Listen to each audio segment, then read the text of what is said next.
Bueno, muy buenos días a todos. Buenos días, Guillermo. ¿Cómo estás? Yutzil, buenos días. Jessica, Buenos buenos días, muchas días. gracias. Juan, ¿cómo estás? Bienvenidos a la siguiente sesión con nuestro invitado especial. Ya, un segundito. Ella es Carla Selén Ramos. Ella es CEO y Team Leader de Aukers. Y Carla, bienvenida. Muchísimas gracias por la, por la, por tu presencia. Ella es empresaria, ella es estratega de competitividad empresarial y de economía del comportamiento. Ella es facilitadora y formadora en el desarrollo competitivo del capital humano. Ella es mentora de emprendimiento y profesionalización empresarial. Me encanta que seas mentora de emprendimiento, Carla. Es algo bastante escaso y bastante urgente en este momento, y lo estaba hablando yo en una charla que estaba atrás. Vemos que hay muchos profes de emprendimiento, pero hay muy pocos mentores reales, entonces valoro muchísimo esa componente tuyo. Ella es consultora en modelos de gestión por competencias, coach humanista certificada y es presidenta y fundadora de JEM, Colectivo Empresarial, y consejera invitada en el eje de desarrollo económico sustentable del estado de Guanajuato. Es speaker, directora de Auker, como dijimos, de la institución, es una institución dedicada a la competitividad y estrategia de la gente. Pues mil gracias nuevamente, mi estimada Carla, tenerte aquí con nosotros. Te cuento, ellos son profesores de habilidades de empleabilidad. Son muy buenos profes, ya están en la recta final de su fase de acompañamiento y pues valoran muchísimo tu presencia, Carla. Bienvenida. Muchas gracias, gracias por invitarme de nuevo. Buenos días a todos, ¿cómo están? Veo a Jessica y me da muchísimo frío.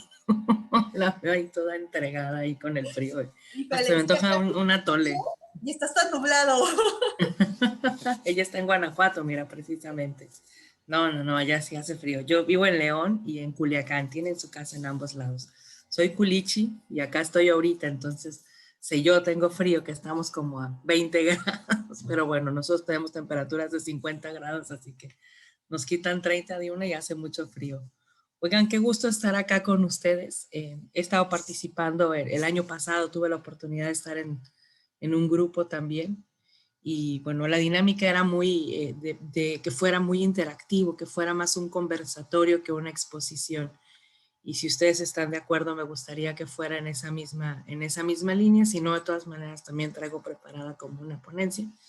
Pero me gustaría más que fuera una especie, perdón por la palabra o expresión, de conversatorio que nos permitiera pues compartir también lo que ustedes observan, lo que ustedes ven, lo que ustedes tienen inquietud, y en lo que yo pueda servirles será con mucho gusto. ¿Les late? Entonces abramos micrófono. Primero igual a conocernos, ¿no? Entonces, cuando abran micrófono, igual de presentarse y lanzar la pregunta, decir de dónde son, qué trabajan, qué hacen y qué les gustaría que platicáramos. Igual pueden decir, Carla, ¿cuántos años tienes? Lo que quieran saber, ¿eh? Yo todavía puedo decir mi edad. Nomás no me digan señora, por favor. Eso sí, no. Cuéntenme. Y aquí es donde todo el mundo participa, muchachos. Hola, buenos días, mi nombre es Juan Buenos Garay. días. Yo soy estoy ubicado en Ciudad Juárez. Ay, Juanito Speech. Ahí estamos cerca ahorita estamos experimentando una temperatura de 7 grados aquí en Juárez. Pues está muy rico el clima. Y bueno, en mi desempeño me dedico tengo dos centros de trabajo. Uno es de jefe de oficina de recursos humanos. Estoy cubriendo un interinato para Cecati.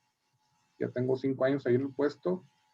Ese es en el turno matutino, y en el vespertino, bueno, mi hobby es impartición de clases en nivel superior en la Universidad Tecnológica de aquí de Ciudad Juárez. Soy tutor de dos grupos de ingeniería y, pues bueno, facilitador y evaluador independiente por parte del Conocer. Tengo ahí 10 certificaciones actualmente, ya estamos trabajando en la Java. Y bueno, mi experiencia tanto docente como en recursos humanos, me abre una pregunta principal. Y ahorita que mencionaba a Oscar la presentación de tu persona en cuanto a lo que son las competencias, yo tengo una pregunta importante y con base a las competencias para lo que es la, vamos a decir, la contratación del personal. ¿Cuál es el nivel más adecuado? Estaba leyendo otra vez un artículo donde marcaba 5 niveles de competencia. Y lo estipulan por ponderación de puntos en cada nivel, ¿verdad? Entonces, el nivel del conocer y hacer lo tienen catalogado como en el nivel 4, que debe de tener arriba de 90 puntos. Ahí en ese aspecto me quedó una duda.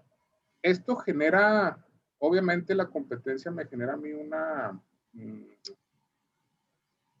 bueno, como la confiabilidad de que la persona que es contratada tiene el dominio de lo que va a hacer. Pero en una empresa, ¿cómo es o cómo sería la manera más adecuada de evaluar a la persona que voy a contratar? Muy bien. Mira, la ponderación o el nivel en materia de puntos, como lo mencionas tú, tendría que ver necesariamente con el puesto. Cada puesto requiere distintos niveles de desarrollo de la competencia. Cada sistema de gestión de competencias, dependiendo de cada organización, establece lo que cada puesto requiere.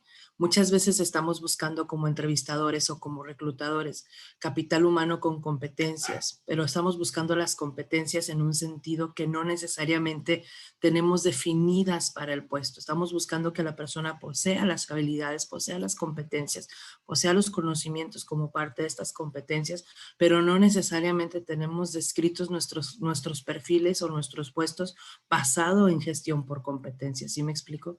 Creo que lo primero que tiene que ocurrir es poder determinar esta gestión por competencias dentro del puesto, entender las necesidades reales que tiene el puesto para entonces poder abocarnos a buscar y después poder capitalizar las competencias que nuestro capital humano posee. Por ejemplo, yo tuve la oportunidad de certificarme en gestión por competencias con Marta Ayes. Y cuando platicábamos de esto, en el sistema de gestión por competencias de Marta Ayes se divide en competencia A, los grados de desarrollo A, B, C o D o no desarrollado, ¿no? Entonces, por ejemplo, hay personas que llegan a un puesto con el nivel de desarrollo D cuando la competencia requiere el nivel de desarrollo C, ¿no? Entonces, a lo mejor la persona cumple todas las demás competencias, de las 10 competencias o las 8 competencias, cumple 7 en el grado o supera el grado de desarrollo que requiere el puesto, pero esta en particular está abajo.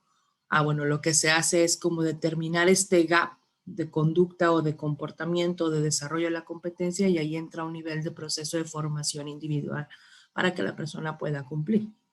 Pero, por ejemplo, si cumple la persona 7 y tiene una competencia no desarrollada, es más difícil que desarrolle la competencia inexistente a una existente. Lo que quiero yo compartir con relación a tu pregunta va relacionada precisamente a cuál es la necesidad real que buscamos. A mí me ha tocado ver muchas personas que traen como la certificación de algunas competencias técnicas, el conocer principalmente certifica aspectos técnicos y es el único en México para certificar competencias. Pero son técnicas, o sea, tú no vas a ver que el conocer te certifique habilidades de negociación, ¿no? O tolerancia a la frustración y la conducción de personas, no certifica eso, ¿no? Pero es importante acordarnos que las competencias son conductas, o sea, son comportamientos observables que hacen a la persona destacarse en uno o varios escenarios. O sea, son características de la personalidad devenidas en comportamiento. Entonces, la competencia técnica de, por ejemplo, es capaz de montar, o sea, de llevar un montacargas y tener la seguridad. Bueno, ¿qué otra competencia hay ahí? Porque que la persona conozca o domine el uso del montacargas, que pues no es cualquier cosa y que además debe tener cierto nivel de dominio, ¿no? pero además también el aspecto de la seguridad, el aspecto del pensamiento sistémico, el aspecto de la negociación, el aspecto del control, porque luego trabajan bajo mucha presión. Entonces, todas esas son las características colaterales que también son competencias y que destacan a la persona en la ejecución de una tarea o una función.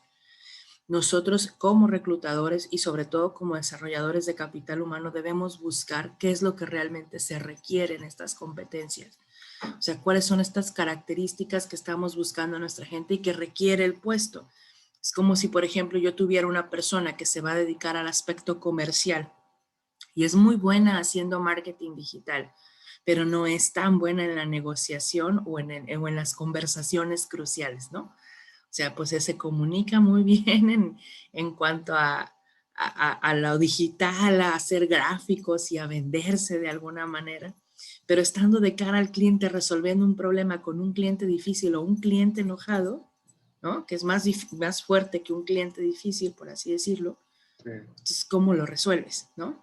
Entonces, yo creo que es importante entender qué requiere nuestro puesto, en qué grado de desarrollo mínimo requiere esa competencia y entonces sí abocarnos a eso. A mí me parece muy importante sí cuidar, cuando vamos a hacer gestión por competencias, sí cuidar que haya un aval de que me lo garantiza, ¿no? Porque además esa competencia se queda en la persona. Ajá. Pero también de darnos a la tarea de ver qué es lo que posee la persona, en qué grado de desarrollo está, dependiendo de lo que yo requiero. Si me hace falta establecer un programa de formación, ¿no? Para poder capitalizar las otras competencias y capitalizar las competencias también, ¿no? Me ha pasado, adelante. Perdón, me surge ahí la pregunta precisamente cuando hablas de esta variación. Bueno, vamos a decir, a desgranar la competencia, ¿no? Si, por ejemplo, estamos hablando de una competencia en cuanto, si hablamos del desempeño o ya del dominio de la actividad, y específicamente, como bien mencionabas, las del conocer, que están enfocadas a la parte técnica. Actualmente en nuestra universidad tecnológica, te pongo de ejemplo que están, a partir de este enero, de este cuatrimestre, arrancamos con una evaluación basada en competencia. Entonces, ahorita ahí anda el boom, porque algunos maestros dicen es que es muy estricta la evaluación y es que se tiene que cumplir con cierto criterio y a poco nomás porque no cumple esto ya no es competente en la materia o en la unidad. Y yo les mencionaba el día de ayer, ¿verdad? Lo que pasa es que cuando estamos evaluando por competencias tenemos que balancear muy bien y precisamente lo que mencionabas ahorita, especificar qué es lo que queremos lograr, ¿no? O sea, ¿qué es lo que quieres tú lograr con esta competencia? Pero ahí me salió una duda y con base a la experiencia que tienes, ¿cómo podría yo ponderar o qué peso le daría más para tener una persona debidamente, vamos, competente para el puesto, ¿verdad? Independientemente del puesto, por ejemplo, se evalúan el ser, el saber y el saber hacer. ¿Qué ponderación le pondrías tú o la experiencia que nos marca cómo podríamos equilibrar o balancear estas ponderaciones para cada una de estas áreas? Mira, me faltaría más contexto en cuanto a la evaluación puntual de, bueno, estoy evaluando para este puesto o para esta gestión, pero me voy a ir, si me lo permites, a la parte de estudiantes, ¿no? De los estudiantes en este caso. Tu servidor soy financiero de profesión, soy licenciada en finanzas de profesión con la formación luego en calidad y otra en finanzas, otra vez en posgrado. Y algo que siempre estamos en ese tema desde la formación y luego desde el lado empresarial es la generación de valor. Generación de valor, generación de valor, generación de valor. Y esto se da en los resultados. Al final del día se dan los resultados. Pero solamente genera valor aquellos que tienen un compromiso de acción, ¿sabes? O sea, cuando y no me refiero únicamente a la persona o al operador o a cualquier persona que trabaje, ¿no? Ahí en una organización independientemente del puesto, ¿eh? O sea, ni siquiera tiene que ver con que tengas un grado jerárquico, tiene que ver con un compromiso de acción, nada más, con un compromiso de acción. Y eso está en la persona siempre, siempre. ¿No? La ética de un puesto de trabajo no está en el puesto, está en la persona que lo ejecuta, ¿no? Entonces yo creo que fundamentalmente trabajar en el ser va a determinar los resultados. O sea, yo te diría, el mayor peso es ellos, su ser persona, porque ese ser persona se va a mover a donde se vayan ellos, ¿no? O sea, quizá a lo mejor el día de mañana deciden como una servidora que estudié finanzas y luego me metí a calidad y desde los 7 años estoy haciendo capital humano y luego vuelvo a las finanzas. Pues eso se puede adquirir volviendo a un salón de clases o las necesidades o los requerimientos, ¿no? O la capacitación en cuanto a conocimiento se refiere para poder saber y luego saber hacer y con eso transformar. Pero el ser va a partir absolutamente todo, ¿no? Eso es lo que yo pienso. Además, yo les preguntaría a todos ustedes, o sea, que llegue una persona o uno de sus estudiantes con un 10 de calificación, a mí me garantiza el éxito en mi empresa. Pues no. No necesariamente, ¿no? No necesariamente. Yo trabajé muchos años para el sistema TEC de Monterrey, particularmente en TEC Milenio. De hecho, uno de esos años estuve en Ciudad Juárez, en Juaritos Beach, y me recibieron padrísimo, la verdad. Y la verdad es que fue una experiencia muy interesante cuando nos tocaba, su servidora traía todo lo que era, bueno, una generación de prepa acá en Culiacán y luego desarrollo estudiantil. Me tocó trabajar todo lo que no era académico era mío, vinculación empresarial, programas internacionales, todo. Y cuando traíamos a veces a CEOs a darnos capacitación para profesores o darnos capacitación para los alumnos, una vez estuvimos con una CEO de Softec, que es una desarrolladora de software que está en el Monterrey de base, Blanca se llama ella. Y ella nos decía a todos los que estábamos ahí, que eran profesores y personal de trabajo de la universidad, y decía, no me manden estudiantes de 10, no los quiero, ¿no? Decía, no los quiero. Decía, a mí mándenme muchachos que estuvieron en teatro, que estuvieron en básquet, que estuvieron armando congresos, pero son los que saben negociar, son los que saben traer a un ponente sin dinero, son los que saben gestionar patrocinios, son los que saben hacer negociación, comunicación, son los que saben trabajar en equipo, son los que saben cada rol que tienen, ¿no? Mándenme gente que sepa tener la empatía, que sepa considerar, que sepa respetar el lugar del otro y cuando le toque traer el balón, meterlo a la canasta y meterlo porque es su chamba, ¿no? Entonces, eso a mí me despertaba mucha inquietud de qué más hacer, porque obviamente yo traía todo lo que no era académico, porque además el TEC es muy, muy fuerte en la parte académica, ¿no? En ese sentido. Y yo creo que hoy casi todas las instituciones, que ahorita todas las instituciones educativas, y ustedes que quizás están en este tema de ser profesores o en la parte educativa, están en un reto de, ¿y ahora dónde vamos a caminar? ¿No? O sea, recientemente acá un instituto en Culiacán me pidió una propuesta precisamente de, ¿qué hacemos? ¿No? ¿Qué hacemos para volver a avanzar? Porque lo único que no me puedo permitir, me decía la directora, es volver a hacer lo mismo. Volver a hacer lo mismo, lo único que no me puedo permitir porque mis alumnos ya no van a hacer lo mismo, ¿no?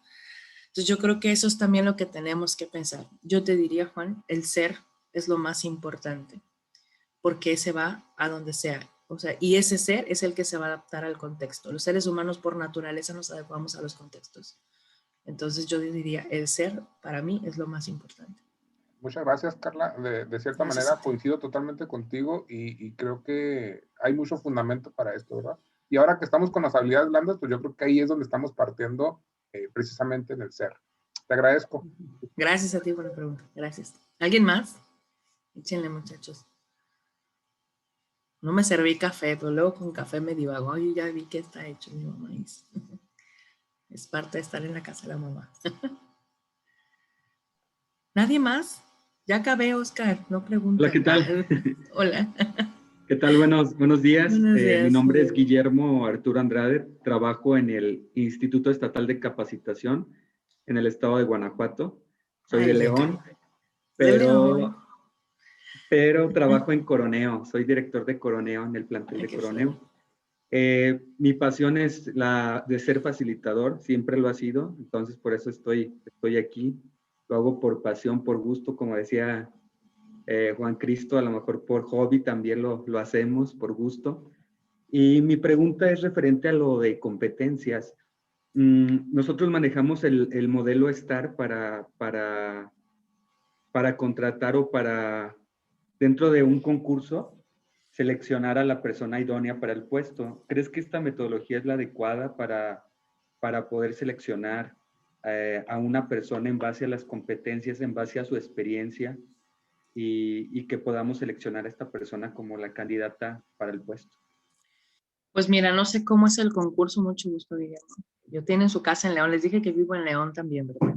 Sí, les dije, bueno, pues, vivo en León también, tienen su casa en León. Me inviten al Red Mosquito los que son de Guanajuato, por favor, soy fan de ese lugar.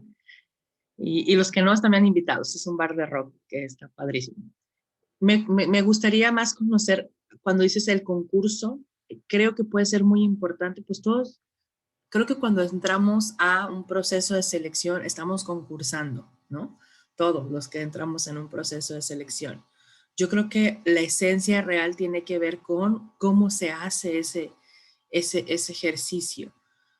Si fuéramos por competencias y dependiendo del puesto, ¿no? Porque podemos tener muy definidas esto, las competencias, los grados y todo, pero aquí yo te veo como un intermediario, ¿no? Que está mandando de alguna manera esto a una organización. Y creo que algo que podría ser como muy importante como intermediario es tener ese pensamiento sistémico de cuál es la necesidad real que tiene la empresa y qué tipo de empresa es, ¿no? Porque voy a poner el ejemplo de Guanajuato, si me lo permiten los demás. Pues no es lo mismo mandar a una persona que va a operar una máquina, aunque sea operador, en el sector automotriz que en el sector cuero calzado.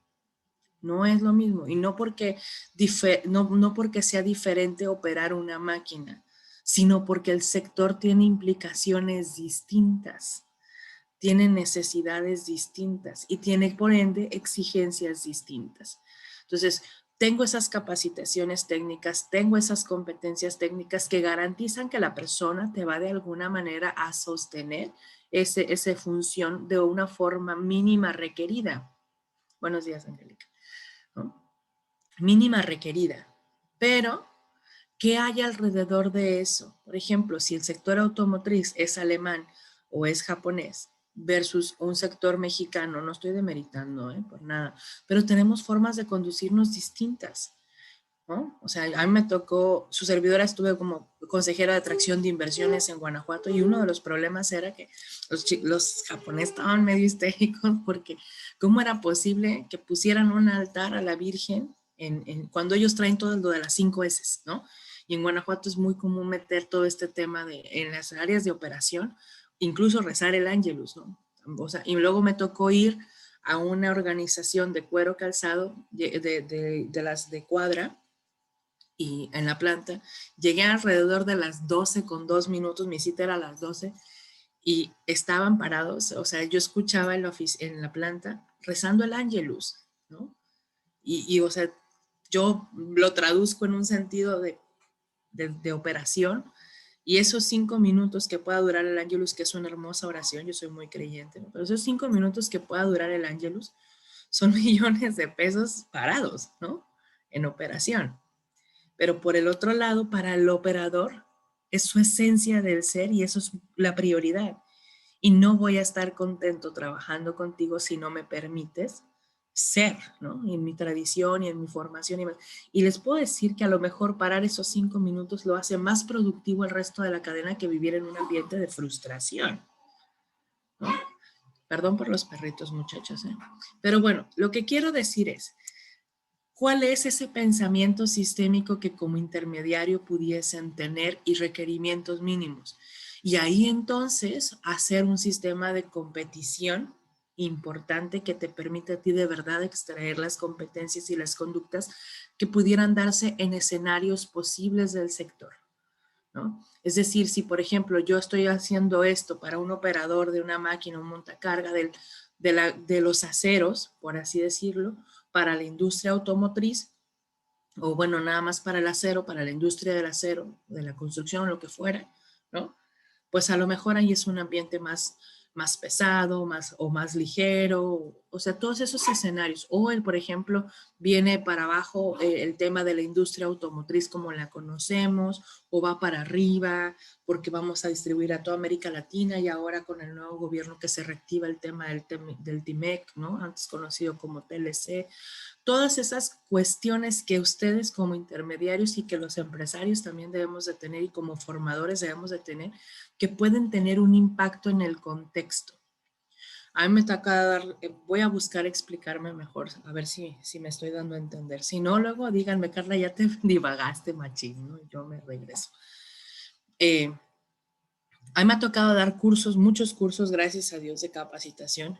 Y una de las cosas que eran muy frustrantes al principio cuando iniciamos la empresa, yo tengo 21 años haciendo capacitación y como empresa tenemos 12 años en marzo, primero Dios, ¿no?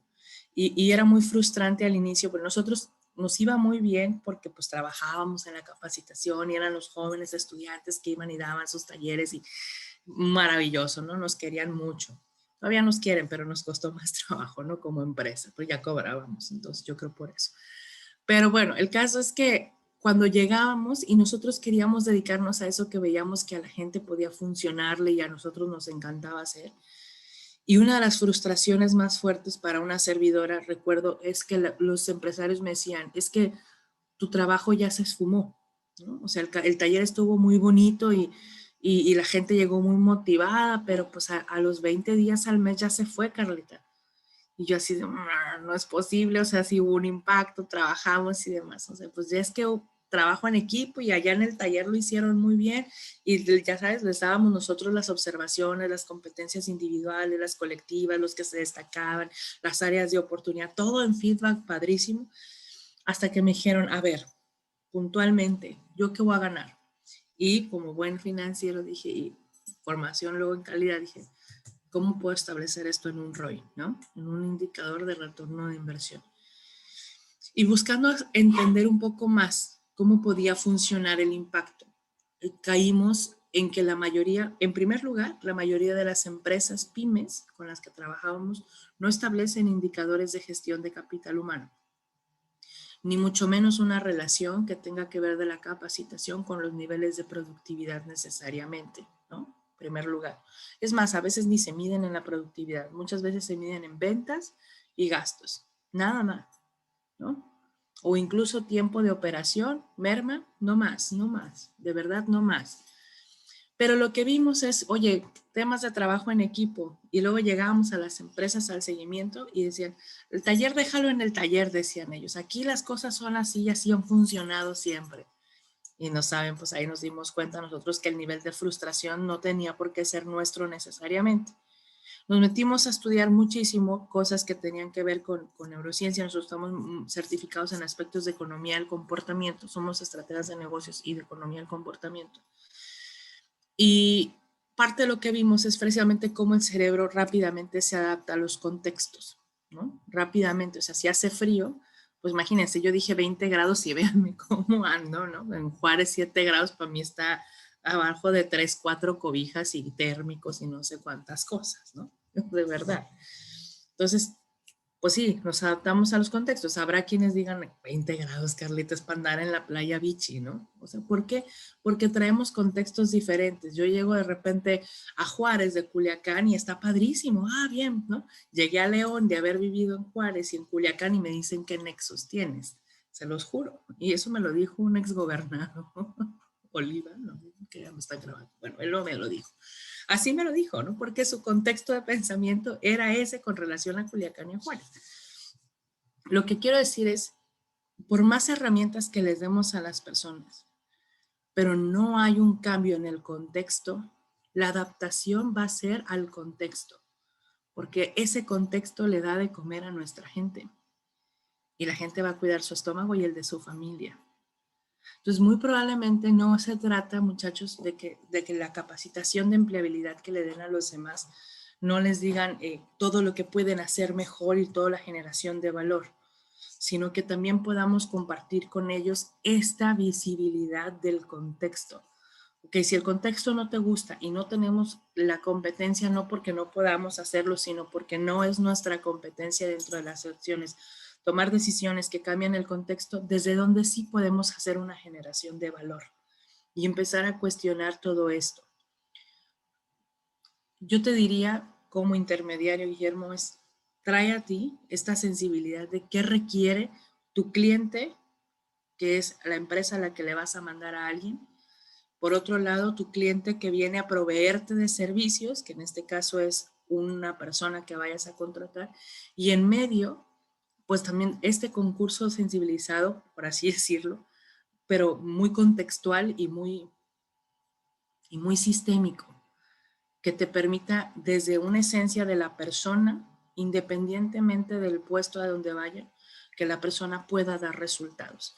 O sea, sí evalúa, por supuesto, la competencia técnica porque esa es tu garantía, de alguna manera, pero ¿qué otras acciones o competencias colaterales te van a permitir que la persona pueda dar un resultado también? Por ejemplo, si la persona no tiene adaptación al cambio, cualquier movimiento en falso te va a tronar esa competencia técnica, por ejemplo. O si no hay una tolerancia a la frustración, probablemente la persona es muy buena haciendo su aspecto técnico, pero en el primer momento que se requiera que la persona pueda tomar decisiones que están en sus manos y la persona no siente o sea, no siente que puede hacerlo, nos va a tronar y va a sentir miedo, ¿no? Y ahorita las empresas necesitamos gente que salga al tiro por nosotros. La verdad necesitamos gente que no le dé miedo las circunstancias o que aún con el miedo tengan un salto de fe. Eso necesitamos las empresas. Muy bien, muchísimas gracias, A Carla. ti. Espero haber contestado. Sí, muchas gracias. Gracias a ti. ¿Alguien más? Sí, Buenos Eduardo días, Cosme Eduardo. de la Secretaría de Turismo de Tabasco, Carla. Mucho gusto. La pregunta va en función a ¿cuál es el principal reto que se enfrenta a los recursos humanos ante este nuevo cambio que tenemos en el mercado? Híjole, ¿qué les digo? Estamos, bueno, algunos estudios a nivel global de empresas que se dedican a todas estas evaluaciones del comportamiento humano y organizacional afirman que hubo, gracias a la pandemia, 10 años de aceleración en todo lo que tiene que ver con el desarrollo de los negocios. Es decir, estamos viviendo lo que creíamos en un contexto de orden como íbamos, se viviría en el 2030, ¿no? Entonces estamos no 10 años adelantados, muchachos, traemos 10 años de retraso. Ese te diría es el reto. Estamos 10 años atrás, ¿no? En implementación tecnológica, en flex work, en home office, aunque metieron esta ley, que yo estoy en desacuerdo con esa ley, no en todo, por supuesto, pero sí en muchas partes, pero al final del día es eso que visualizábamos en el 2030, que no era necesariamente carros volando, ¿no? Pero bueno, imagínate lo siguiente, que en 2030 soñábamos que hubiera carros volando, qué tipo de personas necesitábamos ser y qué tipos de empresas y sociedad necesitábamos ser, ¿no? Entonces, yo te diría, traemos 10 años en cuanto a retraso, en cuanto al sentido de la necesidad de transformarnos e ir hacia adelante. No es nada más la parte de comprar digitalmente, ¿no? O de tener un marketplace como organización, sino de tener un comportamiento natural en esa parte de lo digital. Japón, nosotros estamos muy metidos, o sea, y digo nosotros como sociedad en general, muy metidos en escuchar la industria 4.0, industria 4.0, industria 4.0, que no es lo mismo que la 4T, es de industria 4.0 este tema, que es la cuarta revolución industrial, ¿no? Que se le llama. Japón ya hablaba de sociedades 5.0, no hace 2 años estaban ya muy metidos en el 5.0, y es todo alrededor de la gente el centro de todo, ¿no? O sea, todo esto del Internet de las cosas no tiene ningún sentido si no le sirve a alguien. Esto de reciclar la basura no tiene sentido si no genera vida. Esto de tener de alguna manera tendencia de consumo natural no tiene sentido si no genera valor en la gente, todo alrededor del servicio a la gente. Eso es el 5.0. Y yo creo que tenemos que tener también no solamente ese pensamiento del 5.0, sino de entender el impacto y la generación de valor que cada cosa puede hacer, ¿no? Yo lo hablaba precisamente la semana pasada, justo hace una semana, una conferencia con CEMIC acá en Sinaloa, de los retos que tenemos las empresas, y es justamente eso, ¿no? Justamente eso. Primero, tener una adecuación como empresa de lo que ocurre a nivel global. Hicimos un top-down de lo que está ocurriendo a nivel global, luego a nivel nacional, luego a nivel organizacional, que es las necesidades principales, y a partir de ahí, qué tipo de capital humano requerimos que exista, ¿no? Y surgieron de verdad estas inquietudes por parte de los empresarios de ¿qué hago, no? Primero un liderazgo consciente, ¿no? O sea, un liderazgo consciente, un liderazgo muy humano. En Oxford están sacando el concepto de liderazgo sapiente, que no es un liderazgo basado en el heroísmo que estamos acostumbrados de que el líder todo transforme y demás, sino un liderazgo mucho más consciente, más integral, de resultados, por supuesto, porque el ser líder no es cuestión de fans, pues no somos Luis Miguel, decimos, ¿no? Es cuestión de resultados, de acción, ¿no? Y fomentar eso en los demás también. Y es algo que ya se ha venido diciendo, pero creo que hoy es más la necesidad puntual de que exista, de que yo pueda sentirme en la confianza de que independientemente de si mi colaborador no está en la oficina, me va a dar resultados, ¿no? Porque estoy acostumbrada a que a lo mejor necesito que esté 8 horas en la oficina, pero de esas 8 horas realmente me es efectivo 3, ¿no? Oye, no, pues no le hace que trabajes 3, como para darme resultados. Más que si vas a trabajar 3 y no me das resultado, no me sirve, ¿no? No me sirve. Entonces, también esa confianza con nuestro capital humano de ir por resultados, ¿no? Ahorita es mucho el tema de lo que nosotros hemos tenido acercamiento con las empresas y directivos de empresa, porque me decían, ¿y yo cómo confío? ¿Cómo confías que mi gente está en su casa trabajando con los resultados? Con los resultados, o sea, a mí me parece muy absurdo que le hayan metido muchas cámaras, mapas de calor para ver si realmente la gente está ahí, si no está en otra página viendo. Es verdaderamente absurdo. Te metiste a la casa de tu gente y o sea, no es su trabajo. O sea, se metió la escuela, se metió el trabajo, se metió todo a la casa. O sea, realmente no puede ser, o sea, dejarle de dar la confianza de dar resultados, ¿no? Porque así como lo estás sufriendo tú, lo están sufriendo ellos. Creo que el principal reto, Eduardo, tiene que ver mucho con tener esta aceleración importante y esta concienciación de que estamos 10 años atrás. 10 años atrás. Y tú me dirías, oye, Carla, ¿y cómo, en qué sentido, o por qué, quién afirma esto, ¿no? Si la mayoría de las empresas no lo estamos. Pero sí hubo este reset a nivel global y este ocurrió en todo el mundo, no ocurrió nada más en México ni ocurrió nada más en Japón. Fue una pausa mundial que nos puso en un reorden de a ver hacia dónde estamos caminando y vienen nuevas formas de accionar, ¿no? Ahorita todo el mundo, y no necesariamente las mejores prácticas, ¿no? No necesariamente. Ahorita todo el mundo está entre si saco yo la vacuna, si me peleo por esto, o si voy a hacer comercio, o qué tipo de acciones voy a tomar, o si la gente tiene que estar más sensibilizada, ¿no? Cambiaron muchísimas cosas.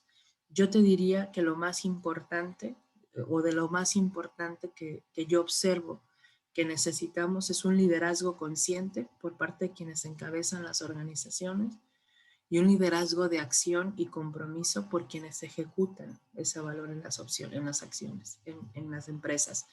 Es decir, nuestro capital humano bajo un compromiso de resultados. Hay gente que de verdad también, muchas empresas elevaron sus niveles de desempeño en el home office, muchísimas. Y ese es un tema a analizar, ¿no? ¿Por qué en tu organización o en la oficina no lo eran? ¿Cuál era el contexto en general que no permitía que se elevaran esos niveles de productividad? Eso es un tema de análisis importante que habría que poner sobre la mesa. Pero muchas empresas no crecieron, incluso bajaron sus niveles de desempeño. Y también valdría la pena analizar por qué la gente, en una necesidad tan fuerte de cuidar su trabajo, no lo cuidó. No te demostró como empresa que te necesitaba, ¿no? Y ahí también habla mucho de las organizaciones. Entonces, yo creo que sí es un liderazgo mucho más consciente. Hoy en la tarde, primeramente, les voy a dar una plática de eso con la comunidad de empresas socialmente responsables. Acá en Sinaloa están invitados. Y si me permiten, ahorita les mando un link ahí a través de alguno de los muchachos. Más que me lo compartan a mí, yo se los mando. Y además de esa parte del liderazgo consciente, un sentido muy humano en las acciones. O sea, todos darnos cuenta de que una función que yo hago no es solamente una función que ahí termina, sino que es una función que forma parte de una cadena de valor que esta a su vez genera valor. Yo insisto, perdón que insista mucho en este pensamiento sistémico. O sea, a veces no nos damos cuenta como a mí me tocó evaluar una empresa en Juárez, Delphi, en un centro de trabajo de una de las naves, cuando estaba haciendo mi tesis de maestría, que era la influencia del factor humano en la calidad, y recuerdo, en la calidad total. Y recuerdo que el que encabezaba la nave me dijo, Carlita, ayer un operador llegó con dolor de cabeza y me programó mal la máquina. En una hora perdimos 4.6 millones de pesos. Ellos fabrican hélices para aviones, ¿no? Y me dijo, fue milímetros, o sea, el amigo tiene de verdad años programando la máquina y fueron milímetros de mala programación. Esos milímetros le pueden costar la vida a la gente con una hélice, ¿no? Y a lo mejor los que son ingenieros me podrán desmentir, pero le podía costar la vida. Entonces, cuando yo me acerqué, le dije, el hombre estaba con mucho miedo de que lo fuera a despedir, pues, o sea, porque era su único sustento. Y tengo muy presente que me acuerdo, él me dijo, importa tanto el cómo esté la gente, porque aunque tengan la costumbre de hacerlo, siempre va a importar el cómo ellos se sientan, lo que ellos tengan y cuáles son sus prioridades. Entonces, a mí lo que me queda como empresa es crear un contexto, y tengo muy presente eso, crear un contexto donde ellos quieran estar, para que cuando lleguen, pues no, aunque tengan dolor de cabeza, no se les va a quitar por arte de magia, pero el enfoque cambia.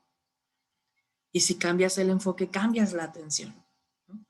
Entonces, voy con relación otra vez al pensamiento sistémico. Este operador quizá no veía que su trabajo podía impactar en la vida de la gente si estaba mal hecho, ¿no? Se dio cuenta y tenía mucho miedo. Y el dolor de cabeza era porque el señor no había dormido y el jefe inmediato le dio 2 paracetamol como buen seguro social y listo, ¿no? Pero lo que el jefe de la planta hizo fue, a ver, ¿y por qué no dormiste bien? Dijo, no dormí bien, ¿tienes algún problema? ¿Hay algo en lo que te pueda ayudar? Resultó que la esposa le había pedido el divorcio una noche antes. Dijo, yo quería cobrarle los 4,5 millones a la señora, dice, porque pues qué injusto, ¿no? Pero bueno, eso fue lo que él me dijo. Pero bueno, necesitamos conciencia, yo creo una conciencia sistémica, y perdón que insista en lo sistémico, de darnos cuenta de que nuestro trabajo o nuestras acciones, independientemente del trabajo, también en nuestra casa y demás, tienen un efecto colateral que también puede agregar o no agregar valor. No, ahorita necesitamos agregar valor. Si esperabas a lo mejor una respuesta puntual de A, B, C, D, no la tengo. Discúlpame por esa parte. No te preocupes. Muchísimas gracias. Gracias, Antonio. ¿Alguien más? Hola, buenos días. Hola, Parra, buenos días. Yo hago un comentario. Yo soy licenciada en intervención educativa, más bien mi perfil es hacer proyectos de intervención, pero estoy como directora de una escuela primaria. Entonces, mi comentario va en sentido a esto que estás comentando sobre la importancia que tiene el ser. Porque nosotros en la escuela primaria, para mí, tan importante empezar a trabajar esto con los niños desde un principio en su formación, porque dentro de determinado tiempo ellos se van a enfrentar a esta área laboral. De hecho, la escuela es para la vida. Entonces, trabajamos el enfoque por competencias, en donde se trabajaban los 3 pilares, que es el saber ser, el saber conocer, saber hacer y el saber ser. Después yo creo con esa mirada a la importancia de llegar y de perpetuar esto y de seguir en esta línea, se incorpora un 4º pilar de la educación que le llaman el saber convivir. Entonces, el saber convivir es precisamente dar esta extensión a estas competencias del saber conocer, del saber hacer y del saber ser. Aparte de esto, es proyectarlo a un saber convivir, que es con relación a lo que yo he estado escuchando hasta ahorita.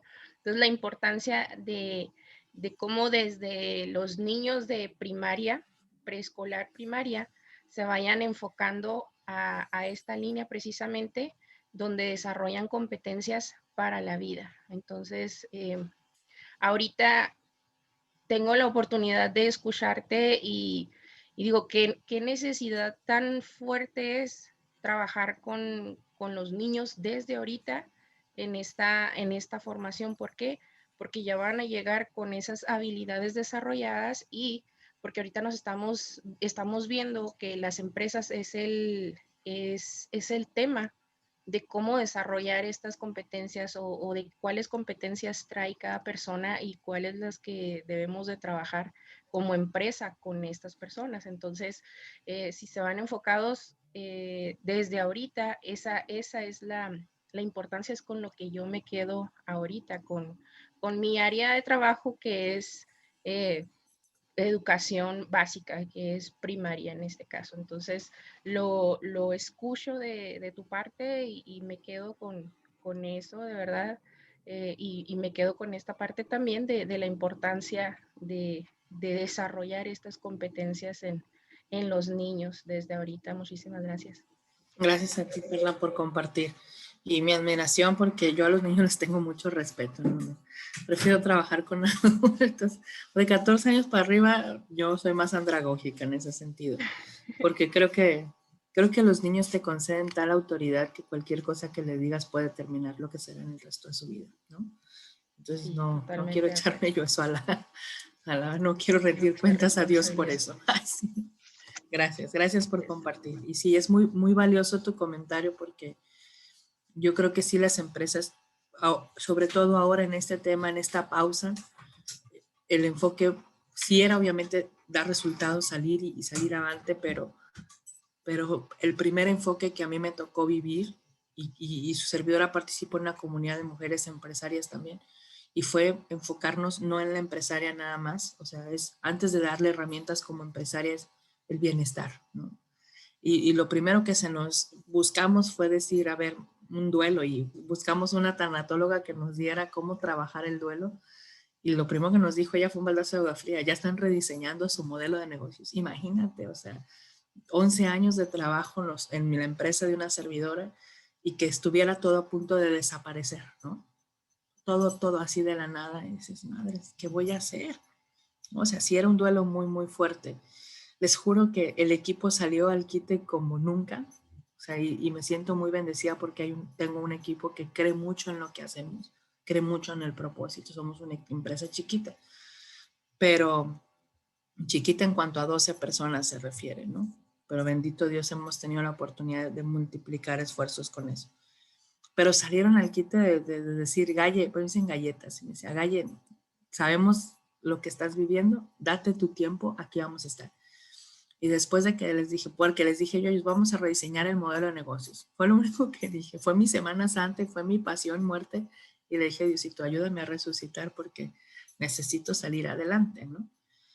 Y después de eso, cuando les decía a los muchachos, esta es mi idea base, hicimos un bootcamp virtual, empezamos a trabajar, ellos metieron ideas de lo que ellos saben y todo el tema de lo que han aprendido, porque además trabajan en otras organizaciones también. Y empezamos a volver a darle para adelante, ¿no? Ahorita estamos tocando puertas, buscando abrir, entrar y darle otra vez, ¿no? O sea, tenemos la bendición de traer trabajo este año, el año pasado no tanto, trajimos, se nos dio, pero este en particular. Es que imagínate, el año pasado de tener todo el año de alguna manera agendado, ¿no? O sea, nosotros teníamos agenda de enero a noviembre. Nos quedamos en marzo con el 5% de nuestra proyección, el 5, nada más, o sea, y de verdad fue muy doloroso, fue un proceso muy, muy doloroso. Pero pues alguien me dijo, ¿qué de lo que sabes hacer, Carla, le puede servir a los otros? Porque acuérdate que tu trabajo y tu propósito es servir. Entonces en eso me puse a pensar y bueno, aquí estamos. Y crecimos, fíjate, fue evolutivo, gracias a Dios. Entonces yo me pongo a pensar, un niño que aparte vivió todo esto y que llegue a una empresa donde pueda decir, pues es que esto ya fue, es natural, puedo salir adelante, vamos a pensar y demás, o sea, vamos a salir, va a ser muy, muy glorioso para las organizaciones, muy glorioso.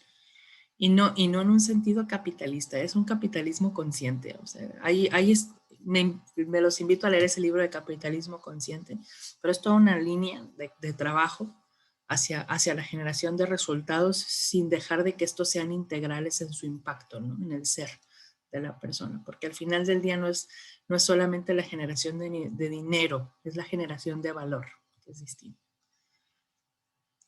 Gracias, Perla, por compartir. Buenos días, ¿Qué tal Carla? que me hubiera traído café? Hola, Angélica, buenos días. Yo tengo una pregunta. Ahorita dijiste que por qué mucha gente no cuidó su trabajo. Yo en mi caso en gobierno me toca asesorar empresas y asesorar empleados, pero yo, bueno, siempre mi discusión ha sido lo que mencionaste cuando recién ingresé, que los empresarios de las pequeñas empresas no saben lo que cuesta el talento de su gente. Entonces, ellos lo primero que hicieron fue bajar sueldos, presionar a la gente, empezar a despedir gente. Y yo les decía, viene la etapa más dura de la pandemia y ustedes lo primero que están haciendo es correr al líder, bajar salarios. Digo, yo entiendo lo que está pasando. Digo, pero usted sabe lo que deja el talento del líder o de sus jefes dentro de la empresa. Y entonces, no, es que hay que reducir gastos, hay que reducir gastos. Y no se me olvida uno de ellos que después me dijo, porque lo primero que hizo fue despedir a su director, porque ganaba muchísimo y decía que había que reducir gastos. Entonces yo le comentaba, ¿cuánto de lo que él vende se requiere para pagar su salario? Y del producto que venden me dijo, 1. ¿Y cuántos vende al mes? 60. Y entonces usted lo va a despedir porque le cuesta una venta el salario del director y lo despidió. Pero las ventas se le fueron a 9 productos al mes, después a 4. Y lo primero que esta persona hizo fue cuando pisó la puerta, ya lo estaba esperando otra empresa. Y así muchísimos empresarios hicieron lo mismo, porque el líder les costaba mucho dinero y yo siempre mi pleito con ellos así es que ustedes no le ponen precio al talento de la gente, ustedes no saben lo que el talento de la gente les genera, por eso no saben lo que tienen en las manos y a veces ustedes no valoran a las personas. Esa es mi perspectiva, no sé si estoy equivocada, pero hoy que viví lo de la pandemia, vi muchas empresas que empezaron a cerrar porque lo primero que hicieron fue correr a los gerentes, porque les costaba mucho dinero. Sí, muchas gracias, Angélica, por tu percepción, porque yo no sé qué tanto valga, pero les pido una disculpa en nombre de todos los empresarios que actuamos con miedo a veces, que creo que fue el miedo lo que movió a muchos de ellos y el no verlo tan sistémicamente, y perdón que sea tan iterativa en esa parte, como lo estás planteando tú, ¿no? O sea, porque estaban viendo lo que en ese momento me costaba, más no necesariamente lo que me generaba. Y no es solamente por ponerle precio a un puesto de trabajo, sino porque no le he puesto valor, ¿no? ¿Cuánto significa? Ya me tocó ver muchas empresas que buscaron negociar esta reducción de sueldos porque, pues es que imagínate, o sea, en mi caso, por ejemplo, pasar de un 100% de proyección a un 5% eran 95 puntos porcentuales de diferencia. O sea, eran 95 puntos porcentuales de diferencia. Pues imagínate, lo voy a poner en 100,000 pesos y bajarlo a 5,000 y sostener todo eso, lo que me costaba todo. O sea, realmente se volvía un imposible, ¿no? O sea, era arañar paredes, literal. Entonces, yo creo que actuamos bajo el miedo y estoy de acuerdo contigo. Te decía, me tocó ver empresas que negociaron con sus colaboradores esta reducción temporal de sueldos, pero lo negociaron bien muchos en el sentido de verdad no me va a alcanzar para pagarte y entonces voy a tener que despedirte. Y así a lo mejor nos recuperamos o nos podemos sostener 6 meses y ya no te tengo que despedir y ya puedo haber una recuperación. Todos con la esperanza de que en 6 meses esto volviera a una normalidad, ¿no? Pero imagínate también desde el lado del empresario, oye, tu empresa de la noche a la mañana o en menos de un mes ya no existe, ¿no? O ya no va a existir si no haces algo al respecto.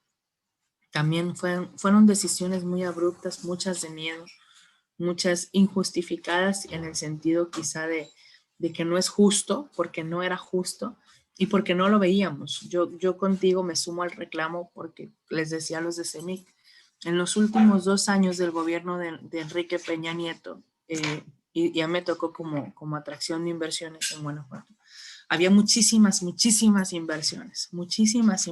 de verdad. O sea, me tocó estar en sesiones donde en una sesión aprobábamos 16,000 empleos proyectados en Guanajuato, en una sesión de 1 hora. O sea, de todas las inversiones que llegaban. Y de verdad se sentía muy padre ser parte de eso. O sea, yo estaba fascinada y me sentía muy bendecida. Y soy sinaloense, imagínense. Pero esas atracciones llegaban porque había un factor, bueno, además de toda la negociación, que era un trabajo extraordinario el que hacen ahí en atracción de inversiones, pero además de todo eso, siempre hay un factor del mercado, en este caso el mercado mexicano, que daba sostenibilidad a la confianza de un inversor. Y era el punto de consumo, la confianza del consumidor. El consumidor local, que mantenía un porcentaje promedio de 3% de la confianza del consumidor nacional, lo que significaba que el consumidor local confiaba en el desempeño y en el desarrollo del mercado nacional, aun cuando fuera un 3%. Eso sostuvo la economía en una estabilidad en los últimos 2 años de Enrique Peña Nieto, a pesar de que fue un gobierno muy, no sé cómo expresarlo, pues como muy interrumpido, muy, no tan fluido, pues, o sea, muy bronco, dijéramos acá en el rancho. No tan estratégico, no fue un gobierno fino para mi punto de vista, ¿no? Es por ponerlo de alguna manera. No es que el que esté ahorita lo sea tampoco, pero bueno, no es tema de conversación la política. No lo es. Y no lo es. No lo es, ¿no? Pero yo les decía, si tú despides gente, les decía a los empresarios, esa confianza del consumidor se ve reducida. ¿Por qué? Porque la gente, en lugar de decir, mira, tengo dinero para comprarme esta chunche, ya no la compra porque está buscando, porque necesito comprar comida.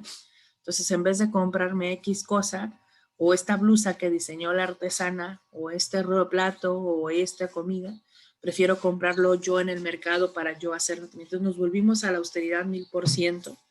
Y dejó de moverse el consumo, que ahora todo el mundo está moviendo consumo local, que es muy importante que sí suceda, porque financieramente y económicamente tiene un impacto en la economía nacional, en la economía local, en la economía nacional y en la internacional también.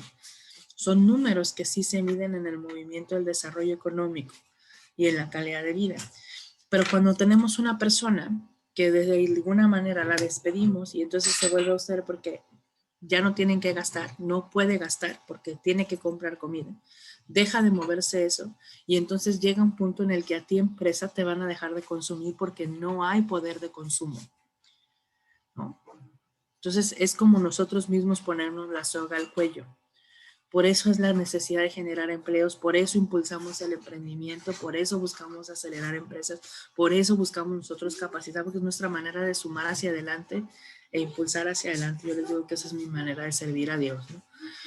Pero lo que quiero decir es, sí estoy de acuerdo contigo, por eso hablo mucho de un liderazgo consciente, pero sí también me tocó ver muchos colaboradores que no quisieron salir al quite por las empresas. Sí.